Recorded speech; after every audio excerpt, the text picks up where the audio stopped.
Would you like me to seduce you? That's it, man. Game over, man. It's game over. Of all the gin joints in all the towns in all the world, he walks into mine. Why is the rum always good? Frankly, my dear, I don't give a damn. It's a trap. Every town has an Elm Street. Trust no one, Mr. Miller. Nice night for a walk. Groovy.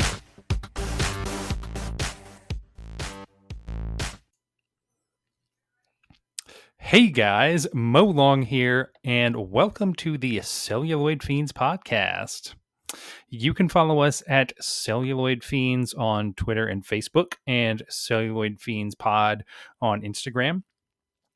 If you haven't already done so, head over to iTunes and leave us a rating, leave us a review, and subscribe on iTunes, Spotify, Stitcher, or whatever your favorite podcast aggregator is. If you want to follow me, you can check me out at Mitchell C. Long on Twitter and Instagram.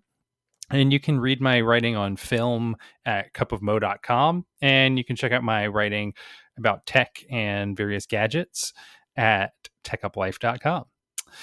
And here in the studio, I've got... Hey, Celluloid Fiends, it's Wes Clifton here. I'm a writer, I'm a musician, I'm a film nerd. You can check me out on Instagram at Cliff Weston. And if you want to check out some of my writing, you can check me out at wdclifton.wordpress.com. And it is always a pleasure to be able to talk film with you, Wes. And Wes is actually responsible for our Instagram account. So thank you very much for that. Not a problem, man. Just sitting at home, posting pictures. Love it. Yeah, we're all sitting at home. We are all sitting at home. So tonight we are talking about the 1978 classic Foul Play. This was written and directed by Colin Higgins. It had a budget of $5 million, according to AFI Catalog, and it made $45 million at the box office, as per Wikipedia. It currently holds a 73% critic rating and a 68% audience score on Rotten Tomatoes.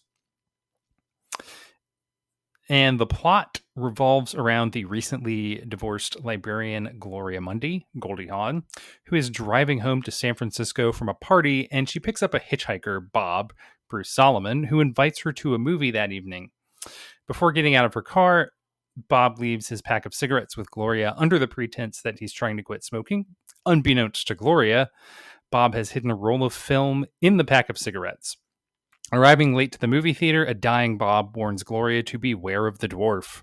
However, while she's summoning the movie theater manager, the body inexplicably disappears. Gloria becomes embroiled in a plot to assassinate the Pope and seeks help from Lieutenant Tony Carlson, Chevy Chase. So this was a Mo pick. I picked this one. This is the moment I told you earlier that I was going to steal one of your questions, and I was going to say, "Yo, this is a Mo pick." Mo, why did you pick this movie? You know, I'm glad you asked that. Yeah. So I watched this when I was pretty young. I think it was maybe 7 or 8. I don't recall exactly. And I just always remember enjoying it. And I started thinking about it recently because I remember it having this kind of weird plot about killing the Pope, but being very comedic. And I realized, you know, there's probably a lot that as a kid watching this went over my head. And sure enough, that was definitely true. In fact, there was a lot that I did not recall about this movie.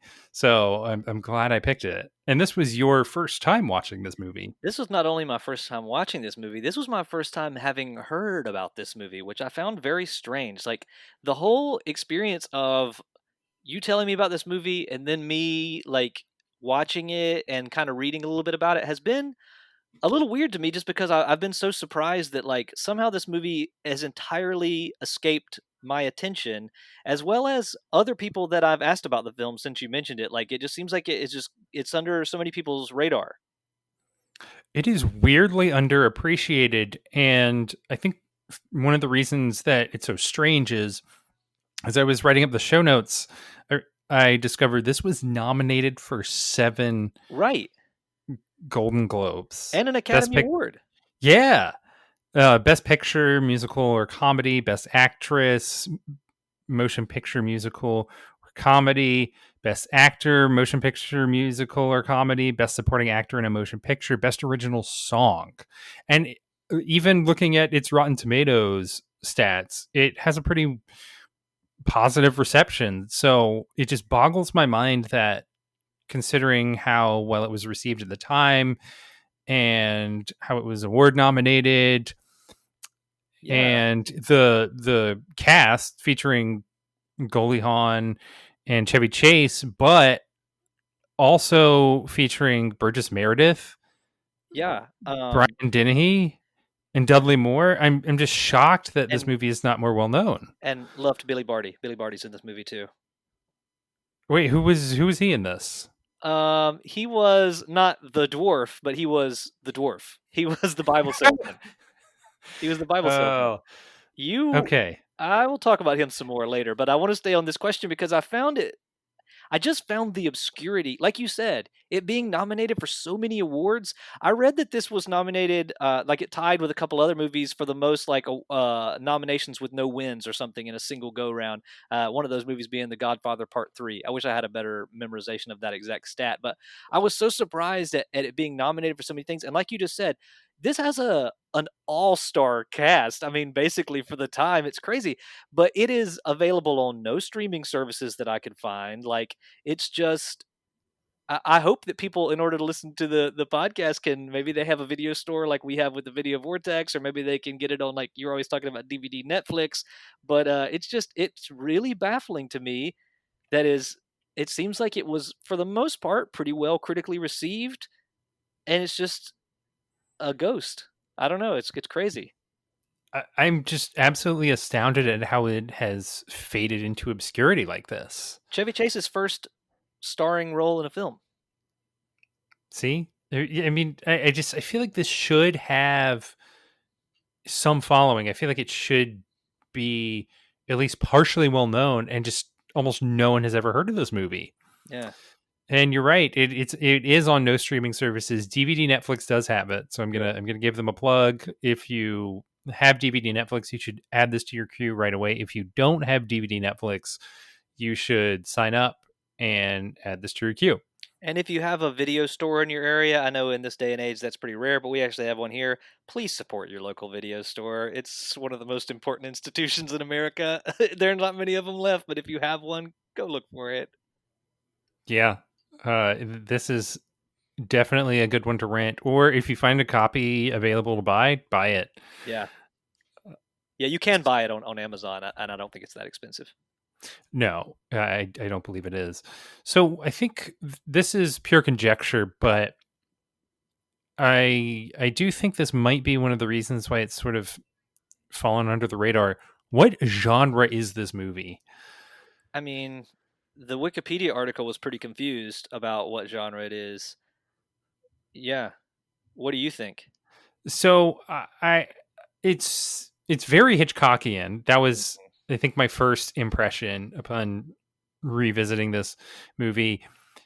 But it just unites so many different, seemingly disparate genres. You've got thriller in there. You've got rom-com.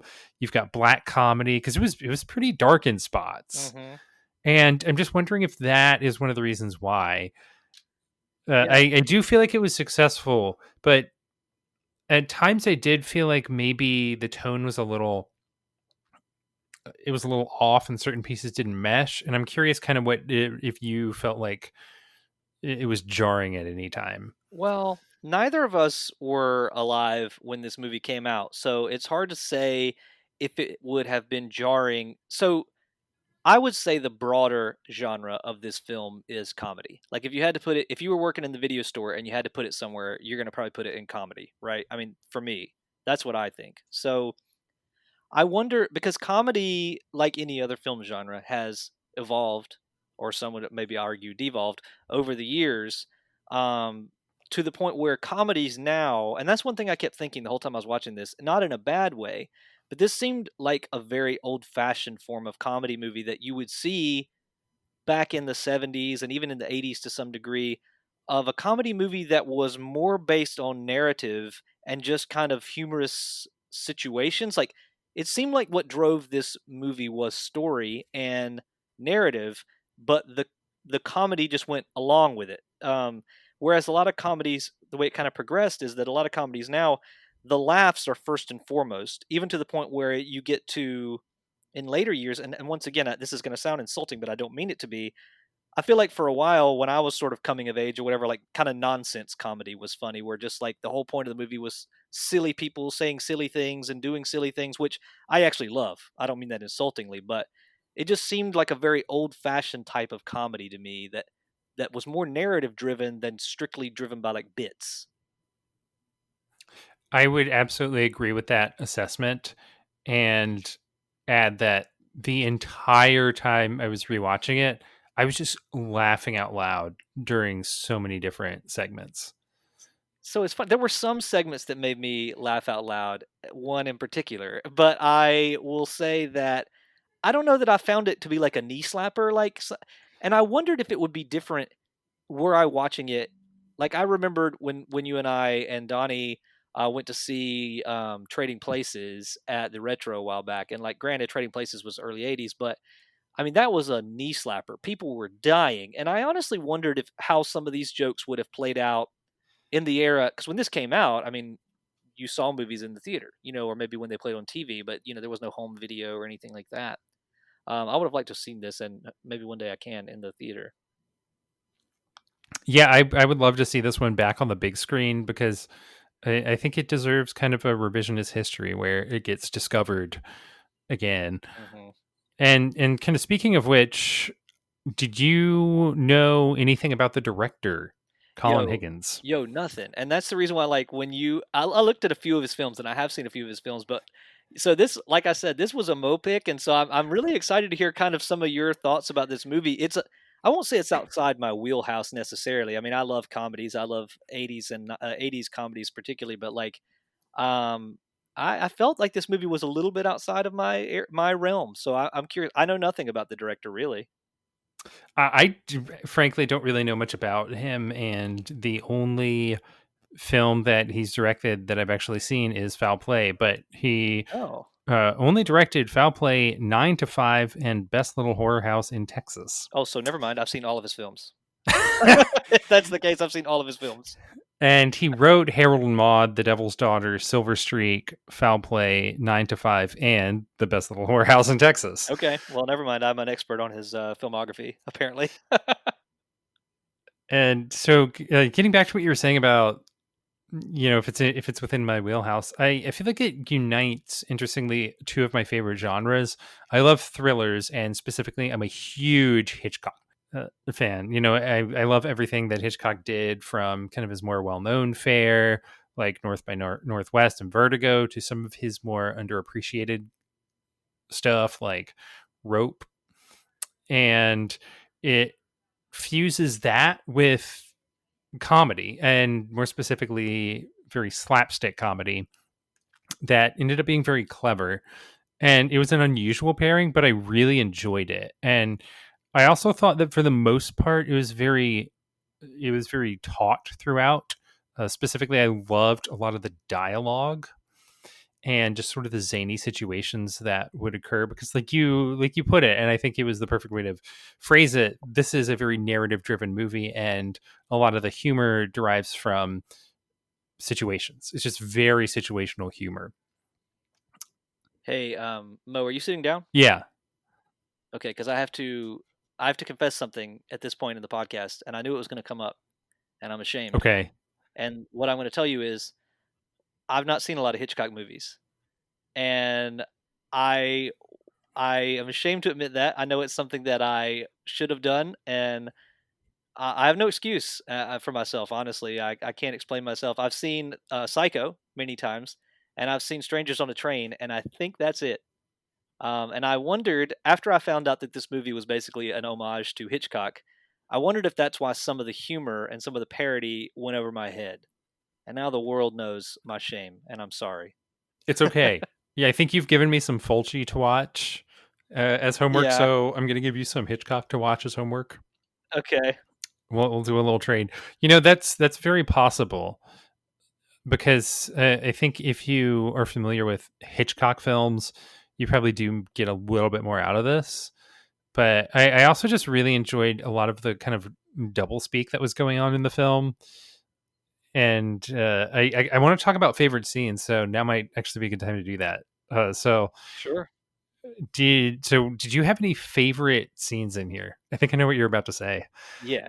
Yeah, hands down. I had a favorite scene in this. It's the scene that I watched this movie. Honestly, this has been a really busy week for me. And so I watched it in parts, which is not necessarily the best way to watch a movie, but I was watching it really late at night.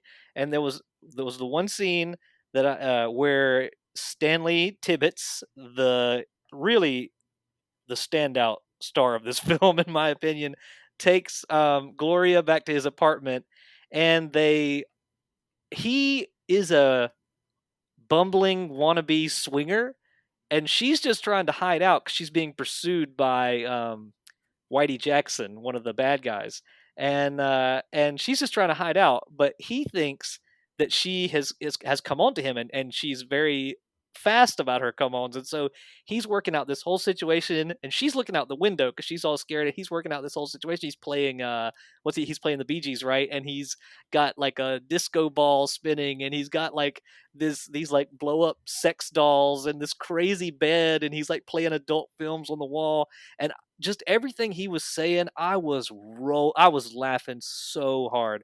So I know that that's probably going to be your favorite too, but that scene was hilarious to me. Yeah, that was my favorite scene as well, hands down. Although I have a few others that I really appreciated as well. So that entire scene, I think, is just a masterpiece, not only in this film, but in cinema in general. So the build up to that is Gloria, like you mentioned, is attacked by Whitey Jackson in the library. It was Whitey Jackson with the chloroform in the library, if you will. Well, Oh, yeah, Clue sure. reference. And so she escapes by hitting him with her umbrella, and she goes into this bar, and she picks up Stanley, and she goes back to his place, and he starts playing music, and the song he starts playing is "Staying Alive" because she's Yeah. trying to stay alive. Oh, I didn't even pick up on that. That's So funny. I thought that was a really kind of clever meta moment because obviously Stanley doesn't know that, but the audience knows. And then it starts out where they're clearly miscommunicating, and Stanley thinks that she's coming on to him, and she's just trying to not get killed. And then it just progressively keeps getting more and more and more over the top, from the bar that's in a piano to the bed that comes down out of the wall, so and there's funny. a mirror above the bed, and the bedspread had a heart, and it said, I can't remember what it said, but it said something on it. It said, I can't remember either. Man, I want to say it said something like "say yes" or something crazy. Like it said something weird like that. It was something bonkers, and it just, every time you think it can't get more outrageous, it just keeps one-upping itself. And also just the dialogue that they're having there, Yes. where they're just completely missing each other's meanings. And Entirely. I yeah. think another scene, and that's actually sort of a pattern throughout the film that you see in a lot of its main scenes. Before we moved on from that scene, I just wanted to say one thing that really made me laugh in that scene was at the end when she does like turn around and realize what's going on, and he's like all embarrassed. I don't know, just his whole. I'm not super familiar with Dudley Moore, and he just made me laugh so hard. But there's one scene, one line you could almost miss it. So he's got these like blow up sex dolls, and when he's trying to like real quickly hide all the stuff that he's drug out in his love shack, he one of the sex dolls like takes off through the air floating, and he grabs it and he says, he under his breath he says, "Oh, I bought this for my nieces." I don't know. I thought that was so funny, like because it's a balloon. I don't know. I just thought like, what a weird line. I did catch that line, and it was just so bizarre. And I love I like you. I'm not too familiar with Dudley Moore, his filmography, but I thought he was perfectly cast in this role, and he actually might be my favorite character in this entire film. Oh yeah, I think he deserved top Yes. billing, and I'll get to that. We'll talk more about him in a moment. Another scene though that I think the double speak was really prominent was in the movie theater, and so Gloria goes and she's watching these two noir films, and Bob shows up, and he's right. been I guess stabbed, but he's bleeding onto the popcorn, and he's throwing out all these ominous statements such as someone's going to get killed. And of course, the whole time Gloria it just thinks that he is talking about what's going on in the movie. And she's like, "Well, yeah," and starts talking about the plot of the movie. And then she's like, "Call the police." He's like, "Call the police." And she goes, "Well, so and so already did," and start talking about the plot of the movie again. And I was just cracking up during that scene as well. Yeah, it was really well written. I like that kind of stuff too, like the when people are missing each other's meanings. I think that's really I like clever humor like that. It's really interesting to me, and this movie had a lot of it. Like you said, it had it in spades. Yeah, and because I think humor is a very oftentimes underappreciated genre, and I think clever humor especially can be difficult to pull off. And I thought the script really showed that clever humor. And I think another Yeah. area that it was pretty evident was your favorite character, Wes. Stan the Man. Oh yeah, Stanley Tibbetts. Yeah, so he ended up actually being a unifying thread throughout pretty much the whole movie. I know, I loved it. Every time he would show up, I would be like, "Oh, it's him again!" I was so excited every time. And kind of similar to his room, where you think, okay, there's no way it can get any more crazy. Almost every scene, you're thinking, there's no way Stan's going to show up again, and yet he does. Yeah, I loved it. So, do you want to recap all the different ways that he was roped back into this zany plot?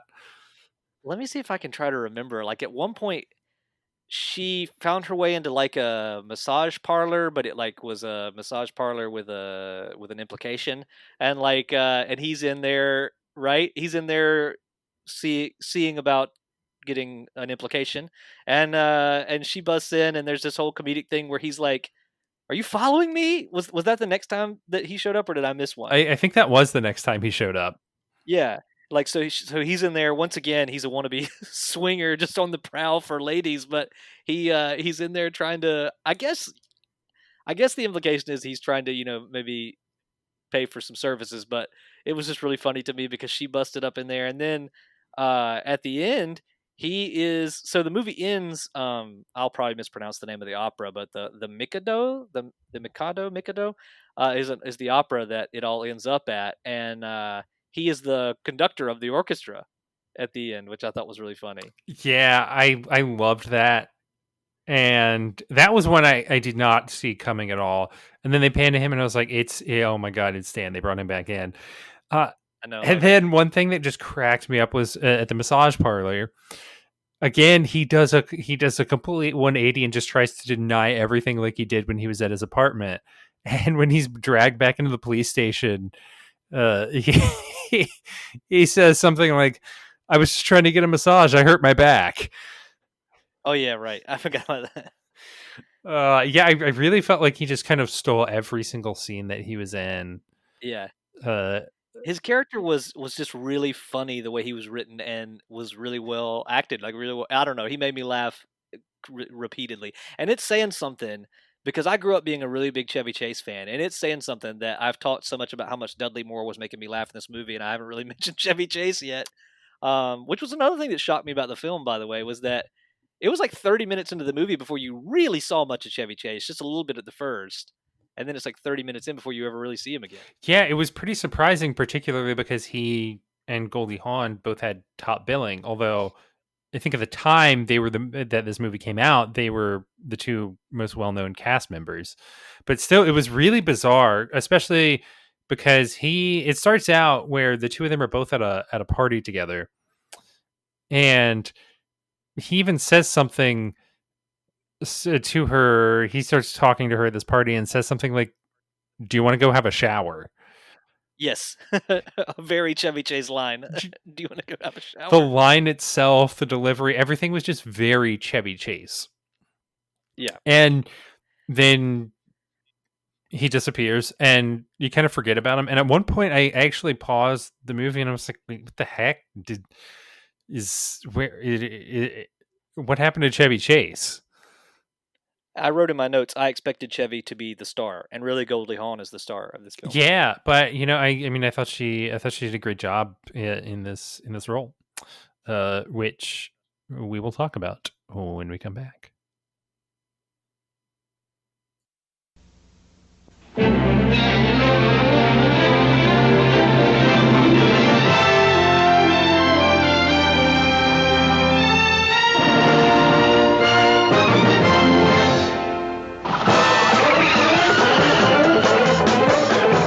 This is Foul Play.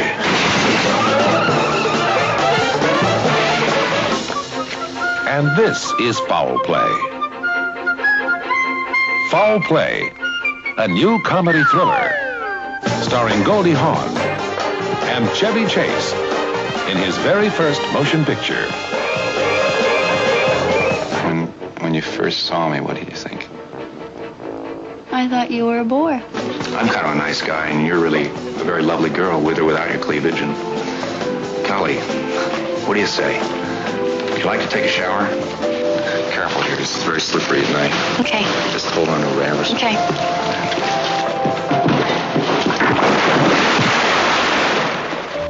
What about before that? Before Yeah, when you very first laid eyes on me, what were you thinking? I thought you were a klutz. Excuse me. Oh, you know something? I'm really glad that you were assigned to protect me.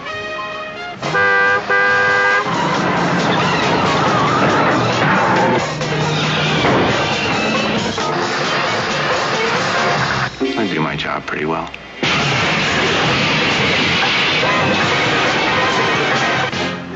You do your job very well. Thank you.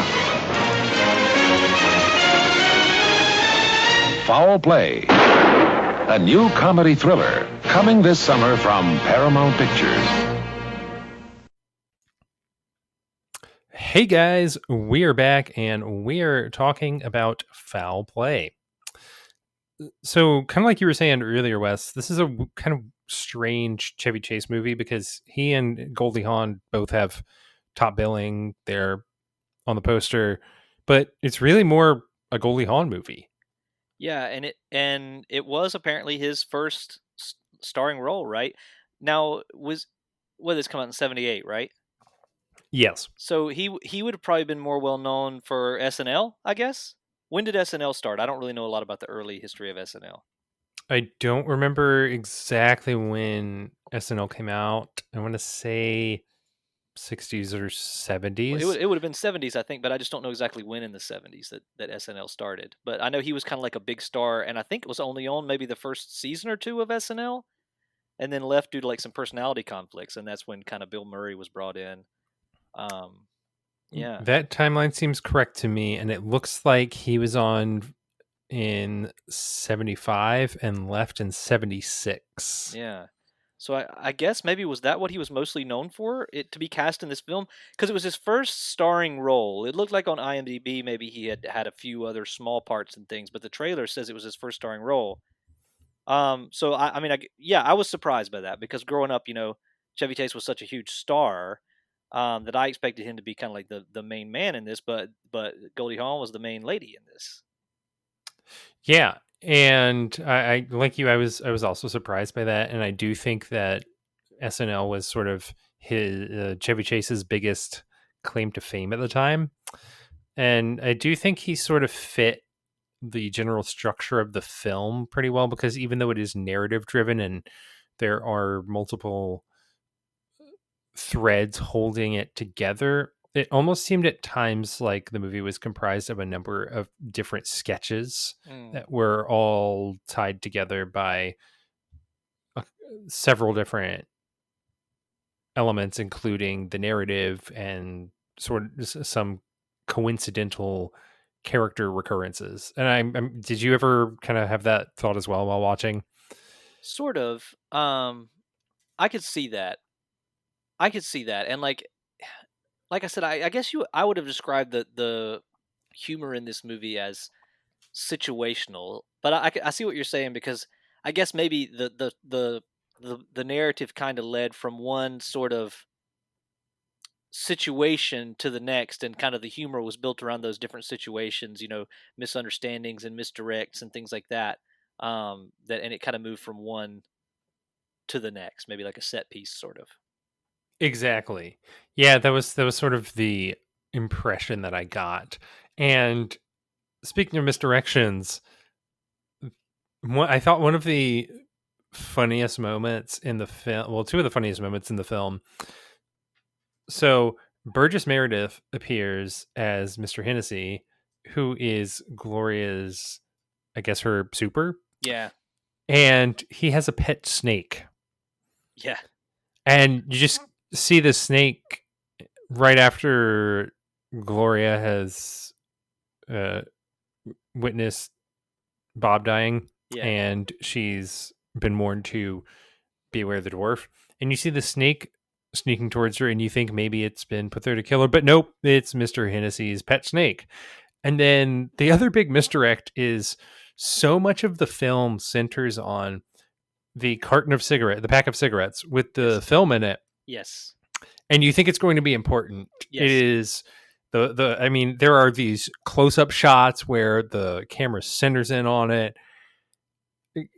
And this happens throughout most of the film. And then in the third act, it just gets burned in a fire. And you never find out what was on the film. Right. And that was okay. So that is a question I was going to ask you that you have now confirmed. I didn't just miss something. We never found out what was on that film. No, we did not. So at all. That film obviously is the canister of film in the cigarettes is the MacGuffin of this movie. And I thought that was interesting. I love a good MacGuffin in a film. If people don't know what a MacGuffin is, honestly, I'm gonna have a hard time. Maybe I should have looked up the definition and put it into better words. But a MacGuffin is like an object that the sole purpose of that object is to drive a plot along, basically.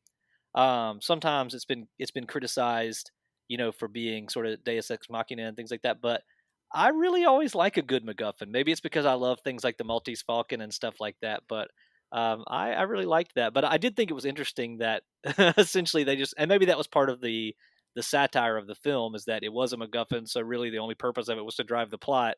And once it was done, we didn't need to. Or I guess another famous one would be the suitcase from Pulp Fiction, right?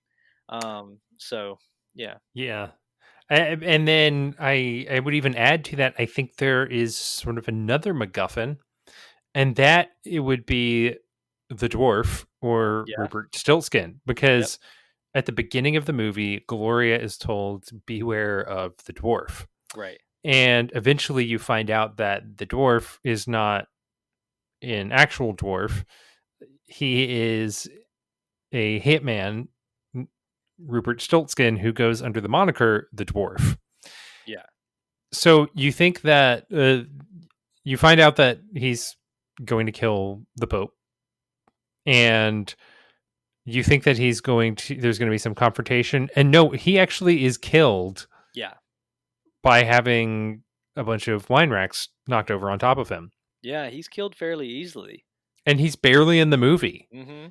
In fact, Whitey Jackson, the albino, who is in cahoots with the dwarf, is in the film way more than the dwarf. Way more, yeah. And so I'd say that is even sort of a MacGuffin, because you think he's going to be the ultimate villain, and he's sort of a villain, but not really he's not really an important character in foul play, aside Yeah. from kind of being a menacing off-screen presence. Right. And just kind of driving the narrative along again with that whole beware the dwarf thing. Exactly. Which of course leads to another really hilarious scene with Billy Barty as a Bible salesman. So if people don't know, Billy Barty was a famous little person actor. I loved him in Willow as the chief of the Nelwyn village, but the reason I wanted to bring him up, Mo, was because this was one of 3 connections very loose connections I found to other movies that we talk about a lot. And of course, Billy Barty was in Masters of the Universe. And so he played the maker of the Cosmic Key in that movie. Oh, I didn't realize that. Yeah, he had so much makeup on in Masters of the Universe, but as soon as I saw Billy Barty, I just wanted to text you and be like, the Cosmic Key, but I didn't. I saved it till now. Oh man, we both love that movie. I know, we talk about it tangentially on a lot of episodes. I feel like at some point we're going to have to review it. Sure, it's we want to make sure the build-up is there. We want to make sure the people are excited to hear us talk about Masters of the Universe. Plot twist, every Celluloid Fiends episode is actually just a subtle preview for the eventual Masters of the Universe episode. The big one. But yeah, so do you want to tell us a little bit more about that scene? Yeah, so Billy Barty shows up, and obviously by this point, Gloria, Goldie Hawn's character, is freaked out because she's been looking out for the dwarf this whole time. And then there was a moment when one of her coworkers, she works at the library, and there was a moment where one of her coworkers told her that a little person had stopped by looking for her, and so she's been all freaked out. And then he comes in, and it's another really good moment of, I keep forgetting the term you're using, but where their dialogue is, they're missing each other's meanings. And he's got something in a case, and he comes in and he's like, I've been looking for you. I have something here for you. I'm going to bring you eternal peace, eternal rest, and like all this stuff. And he is a Bible salesman, so he's talking about looking after her afterlife, but she is interpreting it all as he's going to murder her. And so he starts to open his case full of Bibles, and she gets freaked out and like throws him out a window. The whole thing was just really funny to me, and I just really love Billy Barty. He just plays that. I guess maybe he got typecast as that sort of thing, but he just does it so well. And that whole scene was really funny to me. And then she goes and visits him in the hospital, and it's even funnier to me for some reason because she feels so bad, but you can tell he's petrified over the whole time that he's in his hospital bed. I just really thought that scene was really funny as well. Yeah, in fact, it was a pretty short scene where she goes to visit him in the hospital, but I loved the fact that it was in there because, like you mentioned, she just feels so bad, and you can tell Goldie Hawn just looks like super upset in that scene, and he just looks so terrified. And at one point, there's a fly that lands on him, and he's in basically a full body cast, so he can't kind of whisk it away or anything. And she picks up a magazine to swat it, and he just freaks out. Yeah, it's great. And she doesn't even realize why he's so scared. It's so, I don't know, the whole thing's really great, and I thought he did that very well, and I was really glad to see him in this film. And another person I was really glad to see in this film that I should have mentioned earlier when you were asking me about favorite scenes was Burgess Meredith, who you just said. I love Burgess Meredith because I love the Rocky movies so much. Mickey in the Rocky movies is one of my all-time favorite characters in any film ever. I also really loved him in Clash of the Titans, things like that. I just was really stoked to see Burgess Meredith show up in this, and he in this movie is a black belt, which people who have listened to previous episodes maybe will know. Like I love martial arts and all that stuff. And he's a black belt, and at the end, he has like a full blown karate fight with the female villain that is another one of my favorite scenes in this whole movie. And then when he finally dispatches her, he just turns around and says, "She was a tough old mama." Like it just really made me laugh so hard. Old man Burgess Meredith, like he's a short little guy anyway, just running around doing karate moves. It was just the best, man. I love Burgess Meredith. Yeah, he's one of those actors that no matter what he's in, regardless of the role, he is always solid. And one film that I want to plug real quick while we're talking about him is Magic. Okay. It was, I want to say 76, 78, around then. And it stars a young Anthony Hopkins. Oh, I don't know that one. Very solid film. Interesting. I highly recommend checking that one out. Okay. And like you mentioned, that fight scene is just absolutely hilarious. Right. And both of them, Mr. Hennessy and it was Delia Darrow or uh, Gerda Caswell. I'm glad you remembered that. So the two of them are just picking up every object in the room. At So one point, the Burgess Meredith brandishes a potted plant. Yeah. Yeah, pulls it out of the pot and brandishes it at her. Yeah. He's like shaking the roots toward her, and it is just riotously funny. She does a karate chop and breaks a table. Like I was not expecting that. Like she does a karate chop early on and breaks a table. Everything in that scene just gets broken. Yeah. And then he ends it by knocking her out and closing her in a piano. And saying she was a tough old mama. So what we're talking about the third act, I think one of the highlight scenes was also just the final confrontation. Yeah.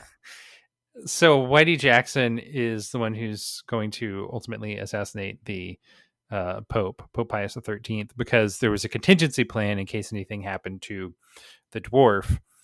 So Lieutenant Carlson shows up, Gloria shows up, and they're aided by some police who are at the theater, the opera house, where the Pope is watching an opera. And there's this backstage fight, and in the process, a cop is shot and falls onto the rigging, as is Whitey Jackson. So the rigging ends up lowering, and there are two dead bodies on there, and the entire opera house is silent. And the Pope is completely oblivious to what's going on and just looks so happy and starts clapping. Yeah. And then everybody starts clapping. Yeah. And it was just, I think, a really hilarious moment there. Just having him be completely oblivious to what was going on. Yeah. Yeah, because when the ship came down, which I don't know anything about that particular opera. I don't know if that ship was even part of the opera, but that came down, and it did look very cinematic. I guess if you didn't know that opera, it looked very cinematic when it came down. But there's like these two bodies strapped to the ship when it falls down. And even the actors in the opera seemed confused about what's going on. Sure. It was very clear something was amiss. And another thing I like about that scene, I don't want to miss out on the point of all that, but another thing I really like about that scene is at the end, so they tell them to put the curtain down and everything, and then the stage manager, so the crowd loves it. Once the Pope starts clapping, everybody's clapping, and the crowd loves it. And then the stage manager tells them to raise the curtain again, and Goldie Hawn and Chevy Chase are having their big kiss. They've gotten together and they're having their big kiss, and so they're in the middle of the stage. And Stanley is there, as we mentioned earlier, as the conductor of the orchestra, and he looks up and sees her. So at first he's just like, this lady again, and then he sees her kissing Chevy Chase and sees his badge, and he just like leans down under his little conductor stand and comes back up with like these big dark sunglasses on and is like trying to hide from him because he's the cops. I don't know, that made me laugh yet again. Good on you, Stanley. The sunglasses, I think, were a phenomenal touch. Yeah. As if that's going to conceal his identity as Stanley. It was just funny to me. That he stole the show. That character was great. Yeah, I agree. I think he was my favorite character. But this is a movie billed as a Chevy Chase and Goldie Hawn picture. So I was kind of curious how this ranks compared to some of your other favorite Goldie Hawn and Chevy Chase movies. So in terms of Goldie Hawn, she's another one that I don't know a ton about. I've seen three movies that she is in. Mostly I'm familiar with Overboard, which I love. She was also in Death Becomes Her, which I like, but I don't revisit a lot. But she was in Death Becomes Her, but she was in Overboard with the greatest actor of our generation, Kurt Russell. Yet another connection to a movie that comes up in the Celluloid Fiends ethos quite a bit is that she is long-term partners with Kurt Russell, the star of Big Trouble in Little China. So that is the second very tangential connection I found to a movie we talk about a lot.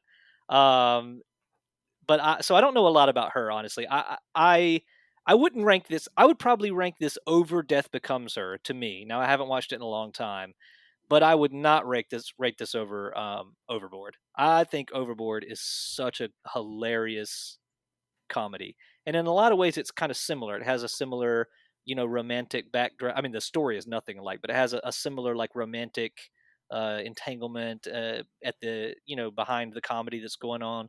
But I would rank Overboard above this one, I think.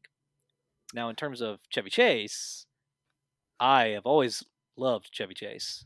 Ever since I was a kid, obviously the vacation movies are just some of my favorite movies of all time, including European Vacation, which a lot of people don't like, but I mean, it is what it is. I always thought European Vacation was hilarious. The part about, look, kids, there it is, Big Ben, Parliament.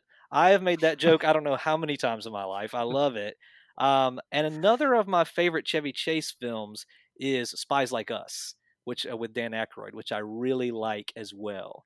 So once again, I wouldn't rank this one above any of those. I would put it above things like I didn't care for Nothing But Trouble all that much when I saw it. Trying to think of some others that I would put it how I would rank it. But I did like this film, but I wouldn't rank it above something like a Vacation or Spies Like Us or something like that. I gotta agree with you on that. I do love Foul Play. It's I think it's one of my favorite comedies, but I still think when I compare it to other Chevy Chase films, I gotta put stuff like Vacation and Christmas Vacation and Fletch. I think I gotta put all those up there. I actually love Nothing But Trouble, but Really? I would have to put Foul Play above Nothing But Trouble. Now, I wonder, I need to rewatch Funny Farm. That's another one that I like of Chevy Chase. I'd need to rewatch it to see if I'd put this or that ahead. Those are pretty close together for me, this one with Funny Farm. Funny Farm's good. One that I've been meaning to watch but haven't yet is Memoirs of an Invisible Man. Oh, yeah. And then in terms of Goldie Hawn, so I haven't actually seen a ton of her movies, but I'm torn about whether I want to put this above Death Becomes Her, because I kind of adore Death Becomes Her, and I'm just like a sucker for any Zemeckis film that I've seen. But I might put this one a little bit above Death Becomes Her, although I think my favorite Goldie Hawn movie might be either this or The Sugarland Express. I've not seen that. That's a really good film, and it's a little bit like Foul Play in that it has a lot of comedic and lighthearted moments, but then it's got some pretty dark spots as well. It's definitely not slapstick. They're very different films in that regard, but it kind of has that weird dynamic of some moments of extreme levity followed by some pretty dark sections. Now, in terms of Chevy Chase, I will say one thing I was thinking when I was watching this is, I think a lot of us in a post-vacation world, I think that the vacation movies and Clark Griswold kind of defines Chevy Chase for a lot of people. I will say that before that, kind of, he plays this character of like, I don't know how else to say it, but he plays like the suave dingbat. You know what I mean? Like, he's very smooth in a lot of his roles before that, but he's also kind of like klutzy and stupid. And he plays that role in this, and I think that you could kind of see the beginnings of that character that would pretty much carry him through until Vacation, kind of start here. So I think maybe it hadn't really come to total fruition just yet with this, but I think that you can kind of see the beginnings of that here, where he's a very smooth operator. In a lot of his movies, he like he either tends to be good with the ladies, or at least kind of pretend he either is, or he at least is pretending to be. But at the same time, he's kind of like a little bit ditzy and clumsy, which I really always think is a funny combination. And interestingly, Gloria's character is sort of a mirror of that. Yeah. In a lot of ways. So she is in some ways kind of a little ditzy and unaware of what's going on, but oftentimes is incredibly clever and knows what's going on. For instance, the entire part about the movie theater when she goes to get the manager and comes back and Bob's body is missing and no one will believe her. And then there's one part when she gets kidnapped and you're thinking there's no way she's going to get out of this. And she ends up using, she had previously been given, it was called a screamer and some mace. In fact, if we want to rewind to that scene where she's given those, I felt like that was a bit of a Chekhov's. Yes, it was for sure. A Chekhov's bag of weapons. So she's talking to one of her friends about picking up the hitchhiker Bob, and the friend warns her, hey, you need to make sure that you're prepared. And she starts showing what's in her purse, including this thing called a screamer. So you push a button and it makes this very loud noise over and over. Brass knuckles and mace. Yeah. And did she use the brass knuckles? I don't think she actually used the brass knuckles. But after Gloria gets kidnapped, so her friend had given her those items previously. So she sets off the screamer and kind of hides behind the door. So then the guard, who was reading an Archie comic book and cracking up, bursts into the room, and she pops out from behind the door and maces him in the face. Yeah. And the only reason that those items even existed was so that she could get out of that scene.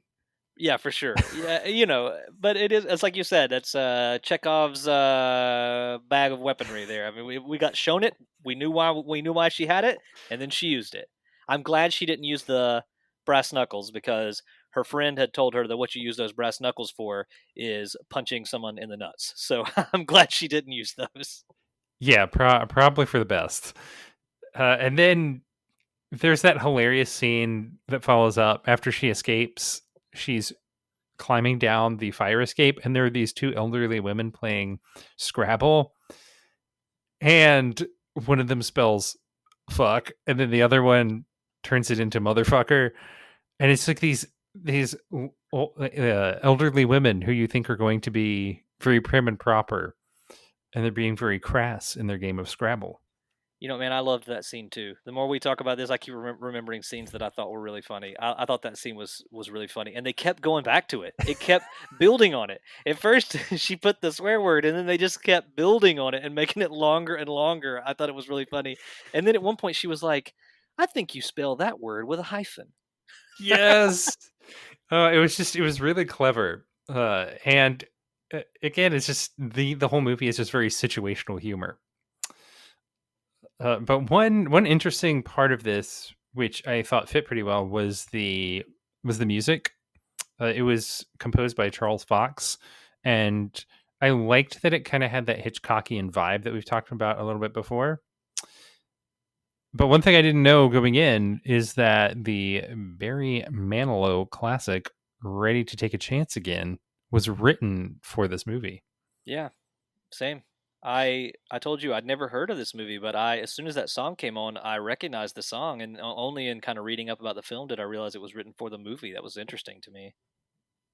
Yeah, because the theme song is more famous than the movie that it was written for, which is kind of unusual. Obvious for the fact that both of us are movie nerds and we love Chevy Chase movies. And I mean, you had heard of this one obviously because you suggested it. I'd never heard of it, but I don't think that either of us, we talked about this earlier, are particularly Manilow heads, but we both knew this song instantly. I mean, it's a recognizable song.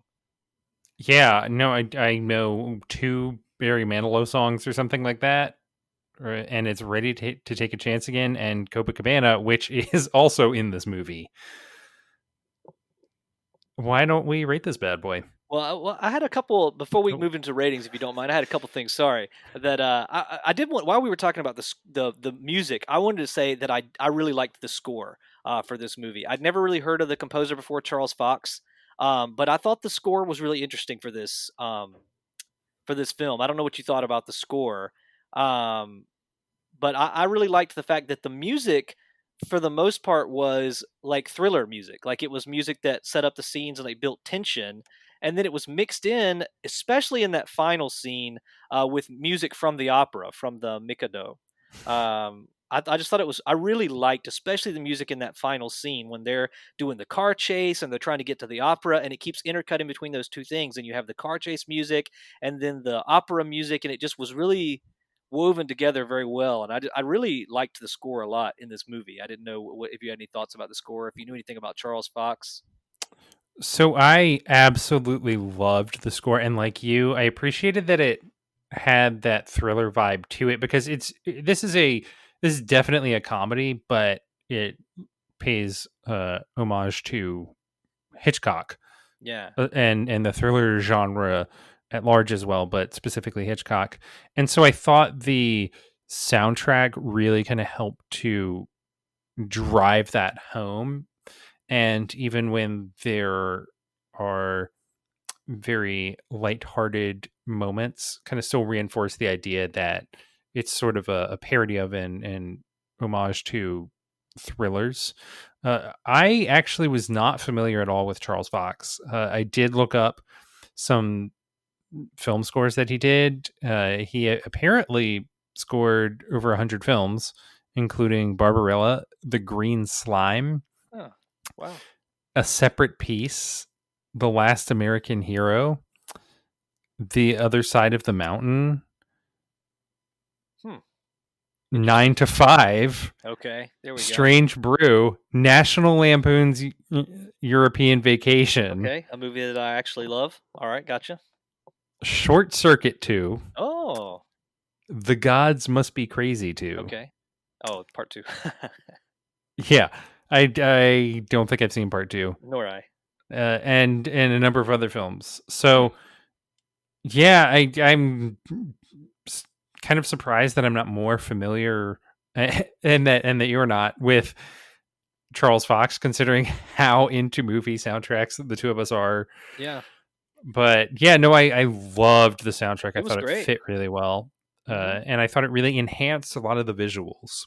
Yeah, and it added to that sense of, like you said, of the thriller aspects instead of, it wasn't like kind of music. It was thriller music. It was like adding to the suspense. So And kind of like you mentioned about the opera pieces as well, the film actually opens with an archbishop who promptly gets knifed, and he puts on an opera record. it is And that so opera. it's kind of bookended Mhm. a little bit, where you hear it at the beginning when he puts the record on, and then at the end, the Pope is watching that opera.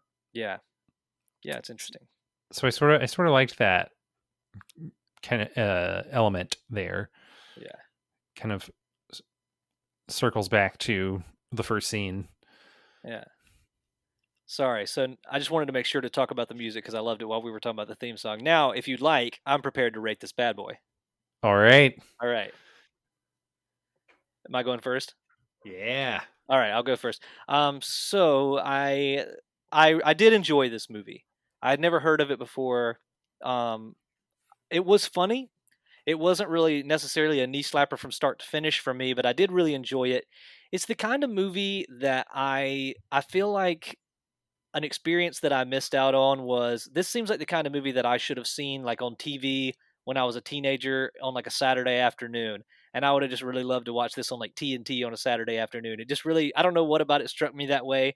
It was just kind of like a fun comfort watch that I could see just watching on in the middle of the afternoon on TV or something. I'm going to give this movie 3 stars. I'm going to give it 3 stars. I think it's a little above average. I guess average would probably be 2.5, right in the middle of the 5-star scale. I don't like it as much as something like Vacation, or even Spies Like Us, which I've mentioned a few times and is really one of my favorite comedies. But it was funny. It was entertaining. Obviously, we've talked about it this whole time, and there's a lot to like about it. There's a lot of scenes that were really funny. But just overall, I think I'm going to put it at 3 stars for me.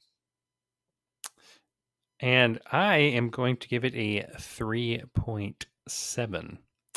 I really waffle back and forth because I definitely don't think it's a perfect film. I think a few scenes kind of go on for too long, such as I think the romance scene on the houseboat. Mm-hmm. That to me just kind of seemed a little perfunctory and like it wasn't crucial to the plot, and like it dragged on for a bit too long. So I feel like there are a couple minor pacing moments, but overall, I think it's a really funny film. It's very situational, and I think it has a great cast. I don't think I could say it's my favorite Chevy Chase film or my favorite Goldie Hawn film per se, but yeah, I think it's this just tragically underappreciated and under the radar film that definitely has its moments. I'll second that. So yeah, if it's been a while since you've seen this, like me, I would highly recommend going to track down a copy and checking it out. Or if you've never seen it before, I think it's worth renting or buying it to watch it for the first time. I really enjoyed it. I'm glad you suggested it. I have one final note that I wanted to bring up, and I couldn't find a good time to say it. So I feel like I do that a lot, but this is the time I'm going to bring it up. I thought it was interesting. So this is my third tangential connection to something we've talked about before. In Sweden, this film was released and it was retitled to kind of play on the Hitchcockian elements. So to make it kind of play off of The Man Who Knew Too Much, they called this film The Girl Who Knew Too Much in Sweden, which I find interesting because our last episode was about Deep Red, a famous giallo, and what's usually considered to be the first ever giallo film was Mario Bava's The Girl Who Knew Too Much. So I thought that was just kind of an interesting coincidence that last week we were talking giallo. I think I even mentioned The Girl Who Knew Too Much, Mario Bava's film, and then it turns out in Sweden this movie was called The Girl Who Knew Too Much. And apparently after that, other Goldie Hawn movies, when they were released in Sweden, were called The Girl Who Did This, The Girl Who Did That. Overboard is titled The Girl Who Fell Overboard in Sweden. No. Yep, that's it. Well, that's pretty on the nose. Yep.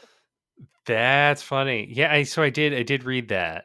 And I love all these tangential connections. I just that couldn't you've help it. been noticing. As I was watching it, I was like, oh, we talk about Kurt Russell and Big Trouble in Little China all the time. Oh, look, The Girl Who Knew Too Much. It was just kind of, I just kept noticing it. That is hilarious. All right, well, that's our show for the night. Thank you guys for listening, and you can check us out at Celluloid Fiends on Facebook and Twitter, as well as Celluloid Fiends Pod on Instagram. And you can follow me at Mitchell C. Long on Twitter and Instagram. Yeah, and you can read my writing on film at cupofmo.com and my tech reviews, tutorials, and more at techuplife.com. And once again, you can find me at Cliff Weston on Instagram. If you want to check out my writing, I'd really appreciate it. I've got some stuff in the works. I've got a story coming out soon. I've got a poem that's already sold that should be coming out in an upcoming issue of Weird Book. So you can check out my writing at wdclifton.wordpress.com. And a final note that I'll say, Mo and I, and Gabe as well, when he's on the show, we love talking about films. We would be doing this even if we were just sitting around in the living room talking about films. But one thing I would really love is to talk to our listeners about films as well. So I know we would really love to have conversations about films in our social media and things like that. So make sure that if you're listening, go check us out on social media, communicate with us, tell us what films you like, what films that you want us to do, or even just kind of what your thoughts are on the films that we're discussing. So just, let's talk films. Let's have a community. Yeah, and to second that, if you have stuff you want us to review, let us know on any of our social media channels. If you go to iTunes and leave us a review and leave us a rating, let us know in a review what you want us to review. All right, guys. Thanks for listening. Peace. Stop it, please. For God's sake, please stop it. There's no more time. You've got to... Please, stop it. Stop it now. Turn it off. Turn it off. Stop it. Stop it. Stop it. Stop it. Stop it. Stop it. Stop it.